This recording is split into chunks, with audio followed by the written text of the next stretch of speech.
Assalamualaikum warahmatullahi wabarakatuh. Oke, perkenalkan nama saya Diwadia Milfat dari jurusan D3 Pemasaran Universitas Andalas. Seorang narasumber terkait halnya COVID-19 ini. Pandemi kali ini bisa dibilang menjadi fenomena besar karena berlangsung berbulan-bulan, ya kurang lebih 9 bulan. Dengan banyaknya adaptasi kebiasaan ini, tentunya kita ingin tahu bagaimana sih kebiasaan baru para siswa atau siswi di rumah. Nah, pada kesempatan ini dan pada malam ini saya berkesempatan dan saya mengundang rekan saya yang bernama Fitria Andriani dan mahasiswi dari Universitas Islam Riau. Selamat malam Fitria. Malam. Ya. Sehat Fit? Alhamdulillah saya sehat. Oke. Terima kasih ya telah meluangkan waktunya untuk saya bertanya-tanya sedikit. Oke, baiklah saya akan memulai pertanyaan pertama, yaitu bagaimana cara kamu menghadapi tantangan saat belajar di rumah? Cara saya menghadapi tantangan saat belajar di rumah adalah dengan cara saya menyediakan kuota internet yang stabil sehingga dapat membantu saya dalam proses pembelajaran secara daring ini. Tidak hanya itu, saya juga menyediakan tempat atau lokasi yang saya merasa nyaman ketika saya belajar secara daring ini. Pertanyaan selanjutnya, itu bagaimana menurut kamu jika belajar di rumah itu dilanjutkan hingga waktu yang belum ditentukan? Nah, ini memberikan berita bahwasanya memulai kuliah offline itu pada tahun baru ya kan, tahun yang akan datang.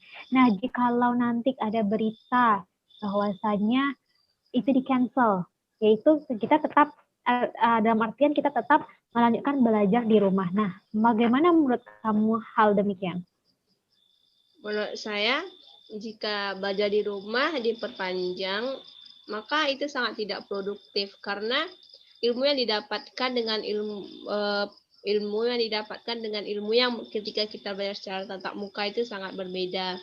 Karena melalui daring, ilmu yang kita dapatkan lebih sedikit dibandingkan dengan ilmu yang kita dapatkan ketika belajar secara tatap muka. Sehingga jika diperpanjang maka itu sangat tidak produktif menurut saya.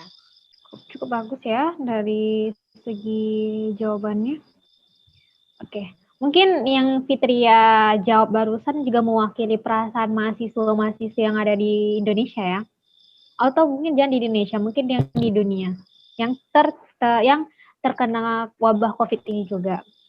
Oke, selanjutnya, nah ini ya, apa sajakah kelebihan dan kekurangan yang kamu dapat selama proses belajar di rumah? Nah, pastinya ada dong kelebihan dan kekurangannya. Mungkin bisa di-share ke sini.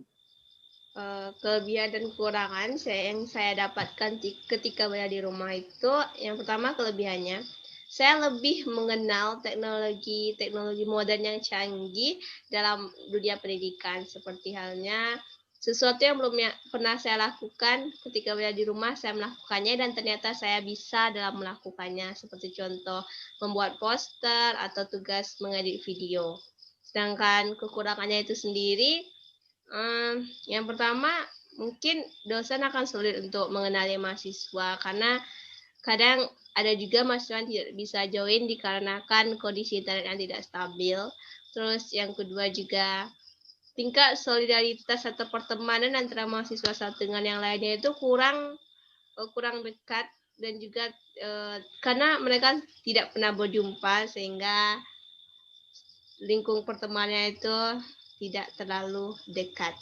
Jawaban dari Fitria tadi mewakili perasaan mahasiswa-mahasiswi di Indonesia ya, yang aturannya bisa hangout bareng kawan baru, tapi nyatanya tidak bisa.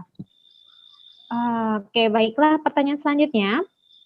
Bagaimana tanggapan kamu mengenai penyampaian materi yang diberikan oleh guru kamu saat proses belajar di rumah? Menurut saya, sebagian guru itu hanya menyampaikan garis besar dari materinya saja. Lalu bagaimana solusi kamu terhadap hanya poin-poin saja? Biasanya saya ketika guru menyampaikan garis besarnya, saya lebih cenderung setelah itu saya akan mencari sumber-sumber yang dapat saya jadikan sebagai referensi dalam proses pembelajaran saya itu sendiri.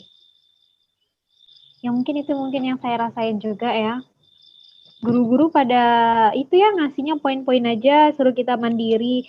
Tapi pada dasarnya memang mahasiswi atau mahasiswa itu memang dituntut untuk menjadi mandiri. Beda halnya dengan pas kita mungkin sekolah masih SMA. Mungkin seperti itu ya. Oke, ini yang terakhir.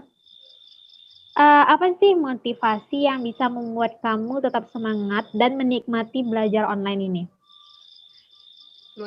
Motivasi saya mungkin di awal mungkin belajar secara daring ini sangat meresahkan dan juga sangat menyulitkan bagi saya. Tapi seiring dengan berjalannya waktu, saya menikmatinya dan juga saya lebih bersyukur sehingga saya bisa menikmatinya seperti sekarang dan saya mulai terbiasa dengan belajar secara daring itu sendiri. Dan di lain sisi, saya juga ingin mencapai cita-cita saya, jadi saya harus melewati ini semua untuk bisa mencapai apa yang saya inginkan. Oke, cukup padat dan jelas ya jawaban dari Fitri ya. Oke. Mungkin cuma segini yang bisa saya tanyakan karena juga durasinya cukup singkat. Jadi ya semoga saja pastinya ya kita sebagai mahasiswi, apalagi kita masih semester 1 menuju semester 2, inginnya itu kuliah yang produktif, ya kan? Maksudnya itu online, bertatap muka, mengenal dosen gitu. Jadi sehingga antara kita dan dosen itu saling mengenal. Bukannya kalau sekarang ini kan kita Zoom, Google Meet atau WA Group itu kan berarti hanya itu masih hanya virtual. Kita belum mengetahui guru dosen kita ini gimana sih gitu. Dosen pun juga begitu, gimana sih mahasiswi saya gitu, sifatnya gimana, etikanya gimana. Ya, berarti mungkin cukup itu aja dari saya untuk Fitri ya. Terima kasih atas waktunya udah memberikan saya sedikit membantu saya untuk bertanya-tanya.